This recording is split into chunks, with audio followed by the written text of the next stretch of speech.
आप देख रहे हैं स्टेट टुडे न्यूज। मैं हूं आपके साथ हर्षिता। आइए बढ़ते हैं कुछ खास खबरों की ओर।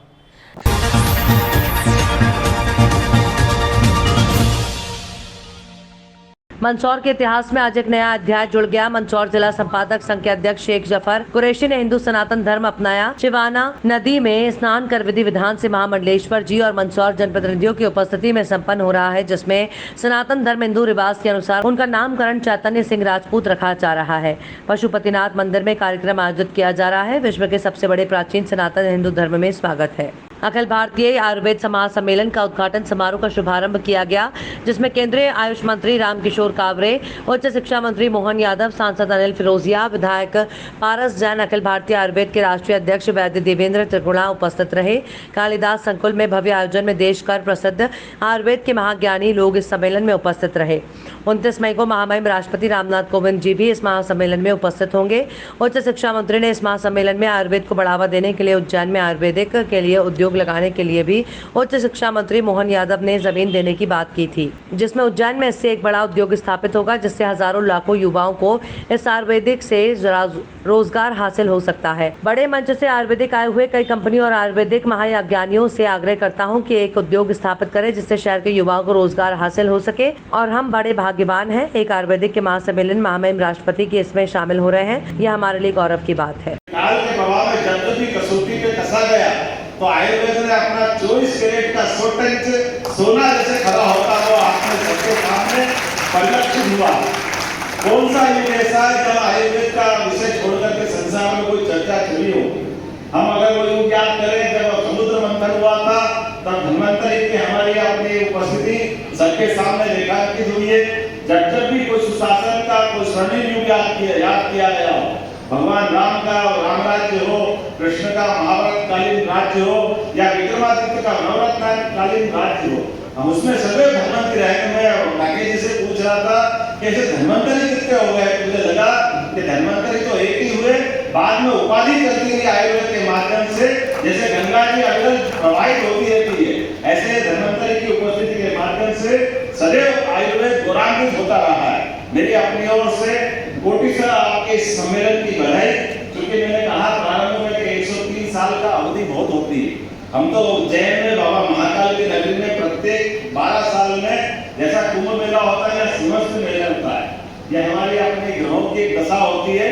तो जब बृहस्पति सिंह राशि में प्रवेश करते तो सिंहस्थ का आयोजन होता है, जैसे कुंभ राशि में प्रवेश करते कुंभ का मेला होता है। लेकिन होते देश में 4 ही। एक निवेदन जरूर करता हूँ कि आप इतना लंबा गेट मत करना। ये हमारा जो आयोजन होता है, उस आयोजन में मंथन होता है, मंथन से अमृत निकलता है और अमृत का संबंध आयुर्वेद से तो निश्चित है, बाकी किसी से वो नहीं हो, ये मैं जान सकता हूँ। तो बाबा महाकाल की नगरी में प्रत्येक 12 साल में एक आयोजन आप यहाँ करो। मैं आपके लिए ये निमंत्रण दे रहा हूँ कि आपसे आग्रह करता हूँ कि विनम्र इस आग्रह को आप स्वीकार करेंगे। महासम्मेलन का आज आगाज हुआ है, किस प्रकार आयुर्वेद का विषय और खासकर उज्जैन, ये हमारे लिए गौरव का है, क्योंकि धन्वंतरि से नवरात्रों के समय से उज्जैन से संबंध आता है। ऐसे में आयुर्वेद का एक बहुत बड़ा कॉलेज उज्जैन में बना है और आयुर्वेद के नाम सुनाम धन्य पूरे देश के विद्वान यहाँ आए। ये बाबा महाकाल की नगरी है, मैं उनका अभिनंदन करता हूँ और मैंने तो आह्वान किया कि आप जल्दी सम्मेलन करें। आज से 102 साल पहले की बड़ा उनका सम्मेलन उज्जैन में हुआ था, उसके बाद दूसरी बार ये मौका आया है। हमारे यहाँ कोरोना के कठिन काल में आयुर्वेद की महत्ता सबने जानी है और इनका कामकाज आज एलोपैथी की तुलना में 600 गुना बढ़ा है। तो अलग अलग प्रकार से मैंने कहा उज्जैन में आयुर्वेद की दवाई फैक्ट्रियाँ बने, उज्जैन में आयुर्वेद के सेंटर बने, आयुर्वेदिक कॉलेज खोले, आयुर्वेदिक यूनिवर्सिटी खोले। सभी प्रकार से उज्जैन में बहुत संभावना है। पूरे मध्य प्रदेश में आयुर्वेद की संभावना है। ये हमारा आच्छादित क्षेत्र है, इसलिए मैं उम्मीद करता हूँ कि ये क्रम जारी रहेगा। और ख़ास करके उज्जैन में ये आयोजन करने से माननीय महामहिम स्वयं आ रहे हैं, तो हम सब पलक पावड़े बिठा करके उनका भी स्वागत करने के लिए आतुर है। उज्जैन की नगरी में मैं एक बार फिर सभी आयुर्वेद के चिकित्सकों का स्वागत करता हूँ। आज से आचार संहिता लागू की गई है, चुनाव की 25 जून अरे हो गई। उमरिया जिले के विश्व प्रसिद्ध बांधवगढ़ टाइगर रिजर्व के मुख्यालय ग्राम ताला में प्रदेश के मुखिया मामा शिवराज सिंह का बुलडोजर चला, जिसमें भूमाफियाओं के चंगुल से तकरीबन 20 लाख रुपए मूल्य की बेशकीमती सरकारी जमीन खाली कराई गई। दरअसल ग्राम ताला से होकर निकलने वाली स्टेट हाईवे से लगी बेशकीमती जमीन में कब्जा कर भूमाफिया रिजॉर्ट बनाने की फिराक में थे, जिसका संज्ञान उमरिया कलेक्टर के पास आने के बाद मामले की जांच कराई गई। राजस्व और पुलिस के अमले ने मौके पर पहुंचकर सरकारी जमीन पर किए गए अवैध अतिक्रमण को जेसीबी के माध्यम से जमींदोज कर दिया है। ताला में जानकारी मिली है कि शासकीय भूमि पर कोई अभी निर्माण प्रारंभ कर अतिक्रमण करने का प्रयास कर रहा है, तो इस संबंध में तहसीलदार द्वारा नियमानुसार कार्यवाही करके अतिक्रमण हटाया जा रहा है। नौरोजाबाद निवासी महिला हरविंदर कौर जो कि छादा में रहती हैं, उनका एक्सीडेंट कॉम्प्लेक्स तिराहा जोहिला पेट्रोल पंप के पास हुआ। एक्सीडेंट होने के बाद जब उनके परिवार वाले उनके और उनके पति को पता चला तो वो प्राइमरी उपचार के लिए बीरसिंहपुर पाली ले गए। पाली ले जाने के बाद उनका प्राइमरी उपचार किया गया, उसके बाद उनको रेफर कर दिया गया जिला अस्पताल उमरिया के लिए। वहां पर ट्रीटमेंट चालू हुआ, सिटी स्कैन हुआ और सिटी स्कैन में नेगेटिव रिपोर्ट आई। नेगेटिव रिपोर्ट आने के बाद उनका एडमिट कर दिया गया और एडमिट करने के बाद रात में उनको दर्द हुआ। उनके बेटे ने वहां पर स्टाफ नर्स को ढूंढा, लेकिन वहां स्टाफ नर्स कोई नहीं दिखा तो उन्हें कलेक्टर श्रीवास्तव जी को भी फोन किया गया। श्रीवास्तव जी ने भी बात को टाल दिया और एक मां को जो कि रात के समय तड़प रही थी ध्यान नहीं दिया। इसके बाद उनके बेटे को गुस्सा आया और उन्हें वहां पर खूब शोर मचाया। तब जाकर कहीं से स्टाफ आया और उनकी मां को इंजेक्शन लगाया। इंजेक्शन लगाने की थोड़ी देर बाद आराम मिला और वो सो गई। दूसरे दिन नॉर्मल कहकर एंटीबायोटिक दे रहे हैं, आपकी मां ठीक हो जाएंगी। जब हम लोग अपनी मां को घर लेकर आए, घर लाने के बाद स्थिति और नाजुक हो गई। उनको तुरंत जबलपुर आदित्य हॉस्पिटल में भर्ती कराया गया। अस्पताल में भर्ती कराने के बाद ये पता चला कि उनके चेस्ट में खून जमा हुआ है। करीबन 2 लीटर यहाँ पर तुरंत जमा हुआ खून निकाला गया और तब जाकर महिला की स्थिति सामान्य हुई। खबर प्रकाशित होने पर अब देखना होगा कि जिला चिकित्सालय उमरिया में डॉक्टर और स्टाफ पर क्या कार्रवाई होती है और उनकी लापरवाही पर क्या दंड मिलता है। 3 बजे उसका बहू को फोन आया और मैंने ऊपर मम्मी का एक्सीडेंट हो गया। मैं जल्दी कपड़ा पाली हॉस्पिटल जल्दी कपड़ा बैठे पाली हॉस्पिटल गया। वहाँ पर उन्होंने फर्स्ट एड किया, फिर में टाँके लगाया,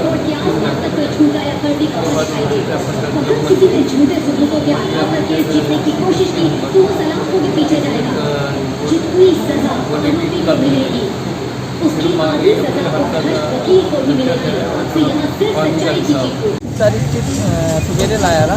24 तारीख को मम्मी को भर्ती कराया गया था। कहाँ पे कराए थे मम्मी का एक्सीडेंट हुआ था। एक्सीडेंट होने से गाड़ी में स्लिप हो गई थी, उनको बहुत ज़्यादा चोट लगी थी और पाली बिरसिंहपुर में लेके गए थे और वहाँ से उन्होंने जिला अस्पताल में रेफ़र किया और उमरिया में। और 24 तारीख की रात को मैं था वहाँ पे। मैंने यानी कि मम्मी की बहुत ज़्यादा हालत ख़राब थी और डॉक्टर ने सिटी स्कैन करके यानी कि बस नॉर्मली तरीके से बोला कि कुछ नहीं है, हल्का सा पानी बस है फेफड़े में, वो मेडिसिन से हो जाएगा। और वहाँ से मैं दूसरे दिन उनको डिस्चार्ज करा के ले आया, लेकिन उसी दिन रात को यानी कि उनको ज़्यादा तकलीफ हो रही थी तो नर्स को मैंने इंजेक्शन लगाने के लिए बोला। तो 1 घंटा के बाद नहीं आए हैं, तब मैंने कलेक्टर साहब को फ़ोन किया। कलेक्टर साहब ने भी यानी कि आश्वासन दिया कि मैं कलेक्टर हूँ, मैं कुछ नहीं कर पाऊँगा और आपका मैं कॉल रिजेक्ट में डाल रहा हूँ। मैंने कुछ भी नहीं बोला, लेकिन मैं उसके बाद मैंने भी हंगामा किया वहाँ पे। तब जाके स्टाफ खड़ा हुआ, इंजेक्शन लगाया। उसके बाद उनकी हालत थोड़ा ठीक हुई है, रात में सो गई हैं एंटीबायोटिक लेके और फिर दूसरे दिन मैंने लेके वो डिस्चार्ज करवा लिया और मैं घर ले आया। लेकिन उस दिन रात को उनकी ज़्यादा तबीयत ख़राब हो रही थी। दूसरे दिन सवेरे में 10 बजे करीब यहाँ जबलपुर ले आया आदित्य हॉस्पिटल और यहाँ पर इन्होंने फर्स्ट एड किया है और तुरंत डॉक्टर एक्शन में वहीं का सिटी स्कैन से उन्होंने यानी कि देख लिया कि कितना ब्लड जमा है और वो तुरंत ब्लड निकाले हैं। 2 लीटर ब्लड फेफड़े से निकला है, यानी कि वो मम्मी की जान जा सकती थी इसमें। लेकिन कलेक्टर साहब का ये नेचर अच्छा नहीं लगा और वो पूरे स्टाफ को सपोर्ट कर रहे थे। ये कलेक्टर आपको नेचर अच्छा लगा? हाँ, यहाँ के डॉक्टर साहब को और यहाँ के स्टाफ में तो क्या बोलना? डॉक्टर साहब तो 1 नंबर के हैं। आशीष टंडन जी हैं, न्यूरो सर्जन हैं, एक अपने चेस्ट वाले हैं डॉक्टर साहब, वो तुरंत एक्शन में आए हैं। वो रिपोर्ट देख के तुरंत जबलपुर में जब आप आए हैं, यहाँ के डॉक्टरों ने अच्छा इलाज किया है। आज मम्मी बिल्कुल स्वस्थ हो गई हैं 2 दिन में, यानी कि 2 दिन में नहीं बोलेंगे, 5 घंटे में रिकवर हो गई हैं। और वहाँ तो 48 घंटे में भी रिकवर नहीं हुई थी। डॉक्टर ने यानी कि हालत टाइट कर दी। नाम बता दो आप। नाम बता दो। मेरा वरिंदर सिंह वाली।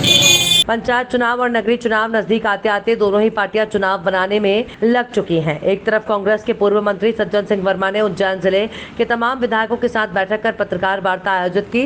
ये निर्णय बहुत पहले हो जाना था कि भारत विश्व में सबसे युवा देश है, यहाँ पर 65% युवाओं को देना चाहिए। चुनाव में हार जीत तो होती रहती है। कांग्रेस के पूर्व मंत्री सज्जन सिंह वर्मा ने बड़ा बयान दिया, कहा कांग्रेसी राजा महाराजाओं की पार्टी नहीं तो ये गरीबों की पार्टी है। सिंधिया पर तंज कसते हुए बयान, कहा कि दिल के टुकड़े हजार हुए, कोई यहाँ गिरा कोई वहाँ गिरा, कंगालों ने उन्हें संभाल लिया। बीजेपी पार्टी का नाम लिए बगैर निशाना साधा, कंगालों को संभाल लिया है। कांग्रेस से निकाले हुए लोगों को सहज लिया, उन दलों में नेतृत्व की कमी है इसलिए उन लोगों को सहज लिया है। और कांग्रेस गरीब लोगों की पार्टी है, राजा महाराजाओं की पार्टी नहीं है जो एक व्यक्ति अपनी अस्मिता को चंद सिक्कों में बेच देता है। काहे का राजा और काहे का महाराजा, इससे तो कंगाल व्यक्ति अच्छा जो अपनी अस्मिता को नहीं बेचता। ये निर्णय बहुत पहले हो जाना था। एक और बात कि भारत विश्व में सबसे युवा देश है, यहाँ 65% आबादी युवाओं की है, तो कम से कम 65% आरक्षण पार्टी लेवल पे युवाओं को देना चाहिए। चुनाव जीतना हारना अलग चीज़ है, लेकिन युवाओं के हाथ में जब कमान आती है तो बदलाव की बयान के टुकड़े हजार हुए, कोई यहाँ गिरा वहीं कोई वहाँ गिरा, लेकिन कंगलों ने उन्हें संभाल लिया। जो कंगले हैं जिनके यहाँ नेतृत्व की कमी है, उन दलों ने उनको सहेज लिया, कांग्रेस ने हटा दिया। उन्होंने नकारा हुए लोगों को, कांग्रेस से नकारा लोगों को सहेज लिया, तो उनकी क्या दशा होगी उन दलों की भगवान जान। हमारे गुट में नहीं, हमारी पार्टी में नहीं है, और ये राजा महाराजाओं की पार्टी है भी नहीं, कांग्रेस गरीब के लोगों की पार्टी है। तो इसलिए निशाना साधा जाता है कि एक व्यक्ति